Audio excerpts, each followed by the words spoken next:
un garçon qui est né en 1966, qui était quand même une grandissime année. Nous avons quelques semaines d'écart tous les deux. Bonjour, exactement. Frédéric.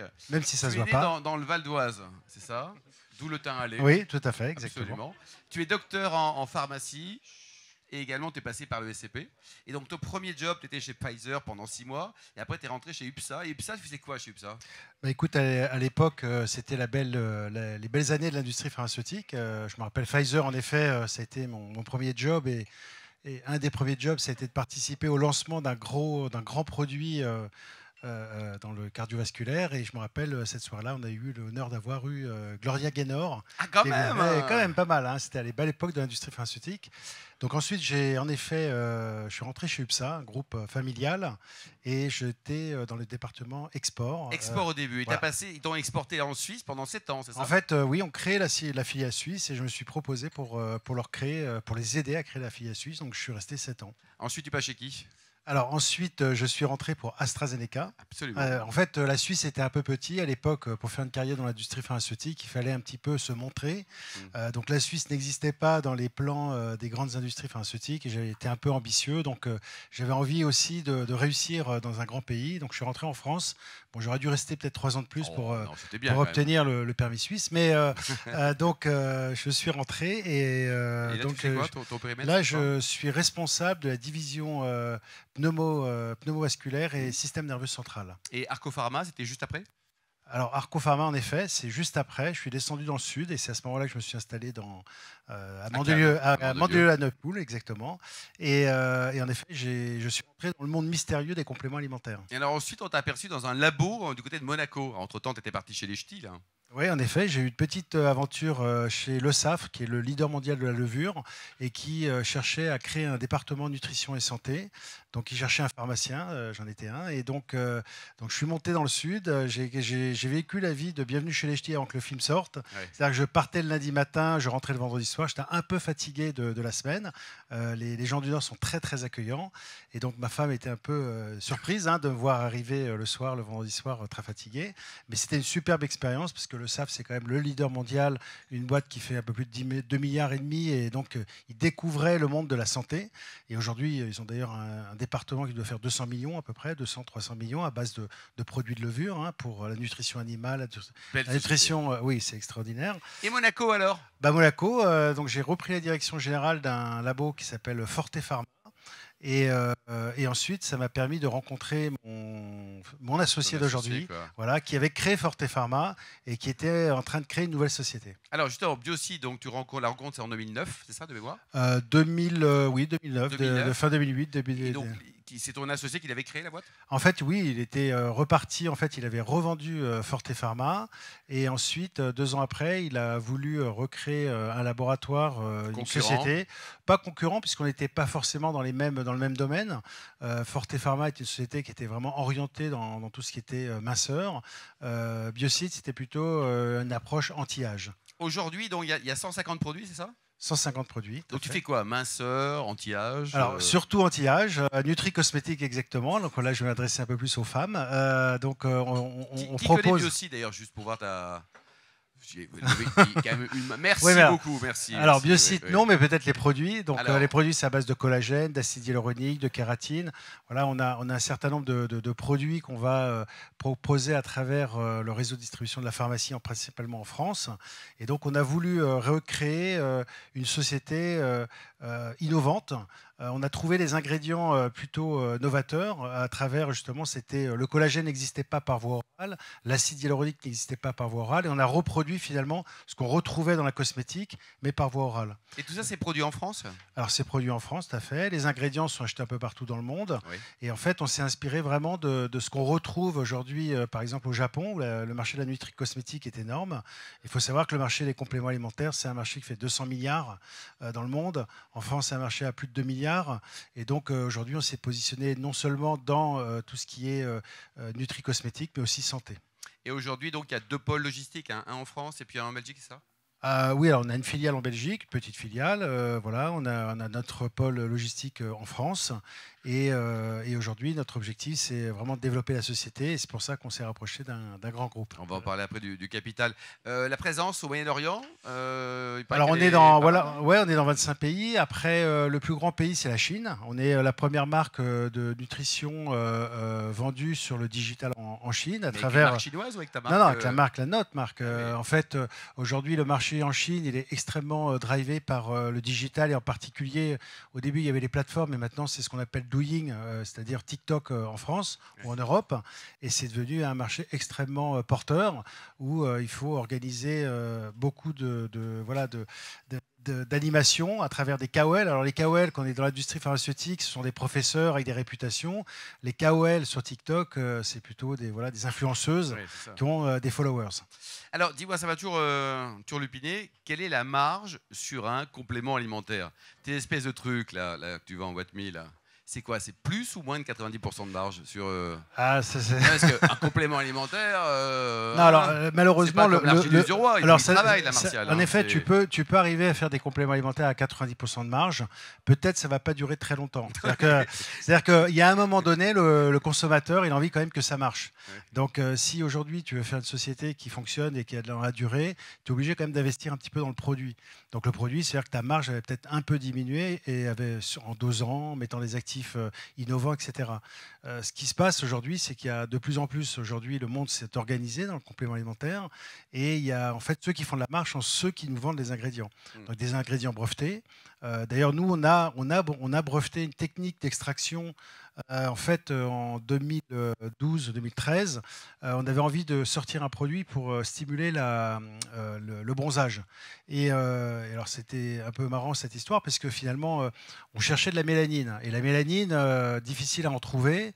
Et le seul moment où on en a trouvé, c'était on a trouvé un Chinois qui faisait de Bronzer. l'extraction. Non, non, en Chine. Alors, en Chine, ils ne veulent pas bronzer. Hein. Ils veulent blanchir. D'ailleurs, c'est une vente forte de notre business. D'ailleurs, le produit s'appelle Éclat Extrême. Michael C'est un produit Jackson. qui ralentit la fabrication de mélanine. Et donc, ce Chinois fabriquait de la mélanine à partir d'olives locales. Donc, on a été là-bas, en Chine, Guilin exactement, vérifier, voir, comprendre sa technique. Et en fait, nous, on a ensuite reproduit cette technique de fabrication, d'extraction de mélanine à partir de peau d'olive noire. Avec l'accord du chinois. Non, non, oui. Enfin, on ne lui a pas posé la question. Hein, mais nous, on a déposé un brevet. Du temps. Et aujourd'hui, on est les seuls à fabriquer de la mélanine à partir de peau d'olive noire Bravo, quoi. et qu'on met dans nos produits. Et ça marche bien. Bah, plutôt pas mal, ouais. Ouais, Alors, ouais. dis-nous, 50 collaborateurs dans la boîte aujourd'hui. Un peu Est-ce plus, que ouais. c'est facile dans ton métier de trouver des talents, comme on dit poliment, qui soient sympas, motivés, souriants, fidèles et pas trop chers? Alors, ça dépend où, ça dépend quelle fonction. Aujourd'hui, nous, on est basé à Mougins, donc voilà, on est dans le 06. Le 06, c'est un bassin assez riche en sociétés de compléments alimentaires. Donc, finalement, on a pas mal de gens qui passent d'une société à l'autre. Après, le plus dur, en effet, c'est de trouver des commerciaux motivés. Alors, oui.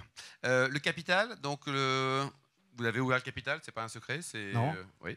Donc pourquoi? C'est quoi les idées? C'est pour pouvoir Alors en fait, grandir, aujourd'hui, c'est- nous, dans notre ranking en France, par exemple, on est peut-être la 20e, 25e société C'est pas dans le mal déjà, ranking. hein. Oui, non, c'est pas mal.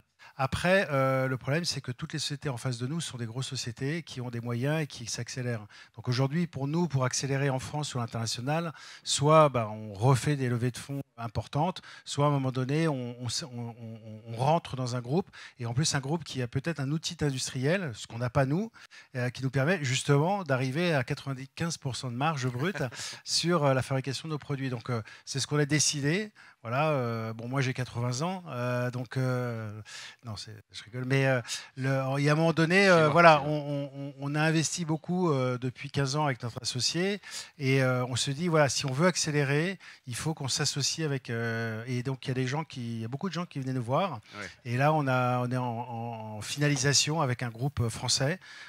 Qui est d'ailleurs très dynamique et qui vont nous aider à accélérer. Franchir plusieurs marches, quoi. Tout à fait. Alors Fred, donc il a effectivement 80 ans, donc ça marche bien ses produits. Tu pratiques beaucoup de sports, le kite notamment, mais également le tennis. Il a encore 15 ans au tennis, c'est pas mal. Hein, 66, il est né. Hein. Et également au tennis, là, à ton avis, toi qui connais bien ce sport, est-ce que le Français, le prochain Français qui va gagner Roland Garros, est-ce qu'il est né? Non. Bon, et la Enfin, prochaine je crois française, pas. la Enfin, prochaine je française. connais pas tous les champions qui sont dans les centres de formation, mais Ouais. enfin, bon, j'ai la chance de travailler avec, Mario Bartoli nous accompagne puisqu'elle est ambassadrice de notre gamme keto, parce qu'elle est à fond keto. Je ne sais pas si vous connaissez le régime keto. Vous connaissez Keto? Le régime keto, donc c'est un régime qui est en fait dénué À de base quasiment d'Armagnac, de sucre. du champagne Alors, et du Armagnac, non, il n'y avait Saint-Estèphe. pas que le whisky est le moins sucré, donc vous pouvez boire du whisky. Par contre, on va essayer de mincir en prenant des lipides. Donc, c'est inverser la balance alimentaire. Mais bon, ça fonctionne, c'est prouvé, etc. Donc, Marion Bartoli, qui cherchait il y a 3 ans des produits en France, qu'elle habite à Dubaï, et elle venait voir son père en Corse, et elle a dit, bon, je cherche des produits keto, et la seule marque qu'elle a trouvée, c'était notre marque. Elle nous a contactés, on a sympathisé, et voilà. Et donc, je la vois assez souvent. La dernière fois que je l'ai vue, c'était chez Mouratoglou. On parlait des champions, elle entraîne des championnes, mais elle me disait, le problème, c'est le mental. C'est le mental, C'est le mental. Et en France, on n'y arrive pas. Alors, tu m'as montré un truc que tous les amateurs de rugby connaissent, qui s'appelle le middle. Et donc là, il y a quelques années, il y avait une photo de toi, tu étais cité. Donc, tu as joué longtemps au rugby? Ah, j'ai joué, oui, pas mal de temps. Après, voilà, moi, je n'ai jamais été professionnel, hein. Je jouais alors au Racing à la réserve. Ça, c'était ma plus belle expérience. C'est d'ailleurs ce petite citation, c'était d'ailleurs dans le middle à l'époque. On avait joué contre une équipe du Commonwealth. C'était sympa. Absolument, ouais. Et on les avait battus d'ailleurs. Et c'était très sympa. Donc voilà. Et puis, ça m'a toujours plu ce sport. Bon, il y a un moment donné, il faut arrêter aussi. Donc, mais Et c'est tu un supportes sport toujours le extraordinaire. Racing, enfin jusqu'à ce soir, parce que Oui, là, Racing, vas virer du Toulon. côté Enfin, de moi, Porto, mais, non, moi, je oui. suis assez, je vais pas voilà, je suis les belles équipes, les beaux matchs. Voilà, l'équipe de France, bien sûr. C'est On va la gagner extraordinaire. cette Coupe du Monde ou pas? J'espère. Je Alors, pense nous, que on tout le espère monde. tous, mais un J'espère pronostic, je là. pense quand même qu'on a un peu les moyens pour la gagner quand même. Sauf s'il y a des blessures. Il ne faudrait pas qu'il y ait trop de blessures. On a un banc quand même, hein. Ouais, il y a un beau banc, mais quand même, il y a des leaders. Donc, il ne faudrait pas les perdre. Alors, côté bière, parce qu'on parle également de bonnes choses, là, un souvenir d'une bière en Asie chaude, la bière. Ah oui, alors ça, c'est une fois, je suis parti en effet au Vietnam, puisqu'on a un distributeur au Vietnam, et dans cette belle soirée que j'étais invité, on s'assoit, il y avait des belles tables, tout le monde était très bien habillé, et en fait, la seule chose qui m'a choqué un peu, c'était ces bières qui finalement étaient par terre. En fait, il y avait des packs de bières partout, et donc je demande à mon hôte, je lui dis, mais qu'est-ce qui se passe? La bière, elle est servie comment? Enfin, c'est notre alcool de ce soir. Il dit oui, tout à fait. Je dis, mais elle n'est pas au frais? Il dit, non, non, nous, on en boit tellement qu'on n'a pas le temps de la faire refroidir. Donc, ils la mettent sur la table, et en fait, ils servent des glaçons, et donc ils mettent les glaçons dans la bière, et comme ça, ils peuvent la boire très rapidement, glacée. Donc, c'était extraordinaire. Avant la question spontanée, c'est Laurent Marty qui a posé la première question, mon cher Frédéric. Côté vin, tu as aussi investi dans le vin, petit, hein, mais en Bourgogne. C'est ça. Raconte-nous cette histoire. Oui, et en cet 2011, j'ai quelqu'un de ma famille, enfin un proche, qui me propose d'investir dans une ouvrée de pommard. Alors l'ouvret, rappelle-nous, parce que par rapport à un hectare, c'est petit quand même, non? C'est 4 ar 28. D'accord. Voilà, donc c'est 428 mètres carrés. Et donc ça veut dire, voilà, j'ai investi en 2011. Le retour, c'est que donc c'est Hubert Verdereau, Maison Verdereau, donc Clos du Colombier, la cuvée Monopole que je reçois chaque année. En fait, je reçois 54, 56 bouteilles chaque année en retour quand les années sont bonnes. Et c'est Tu l'as parfait. acheté combien l'ouvret à l'époque? C'était 30 000 euros à peu près. Ça vaut combien aujourd'hui? Je pense que ça vaut au moins le double. Oui. Au moins le double. Ouais, au moins, au moins.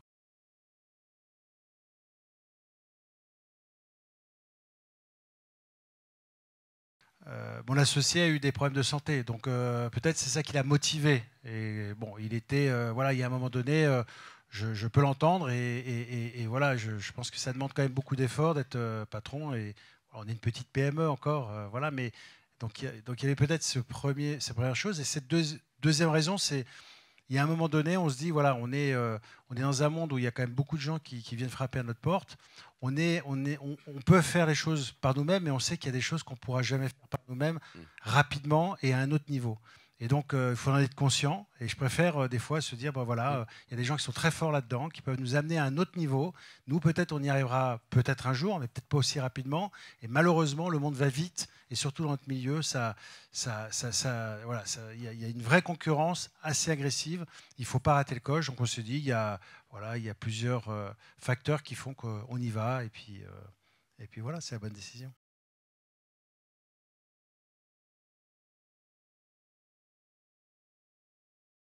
Nous, on a choisi le réseau de la pharmacie, voire même de la prescription, hein, les médecins qui nous prescrivent. Ça veut dire qu'aussi, on veut aussi montrer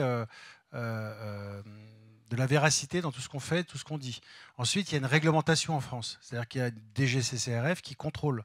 C'est-à-dire qu'aujourd'hui, tout n'est pas permis. Alors peut-être ce que vous voyez sur Internet, qui est peut-être moins facilement contrôlable, ou qui peut apparaître un jour et disparaître le lendemain, donne en effet des fois des problématiques d'allégation. Mais c'est quand même on est quand même dans un marché très réglementé, où normalement la réglementation est liée à des allégations. Ces allégations sont liées à des produits, des résultats. Donc on doit avoir des dossiers scientifiques ou même des allégations prouvées. Il y a toute une législation qui existe.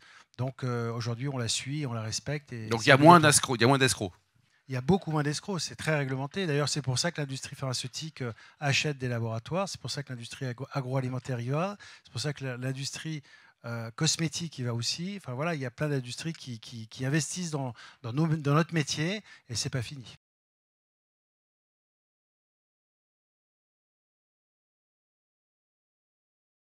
Alors aujourd'hui, on est en Asie, mais il y a encore beaucoup de choses à faire, en Chine en particulier.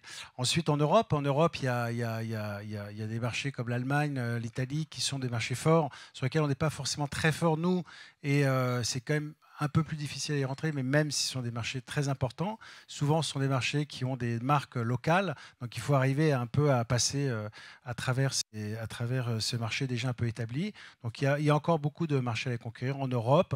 Les États-Unis, c'est un peu compliqué puisque c'est un marché énorme en termes de compléments alimentaires, mais un peu fermé ou cher finalement. Donc voilà, et après il y a le Vietnam à développer, il y a la Corée aussi, voilà, marché asiatique, marché de l'Est, beaucoup de marchés.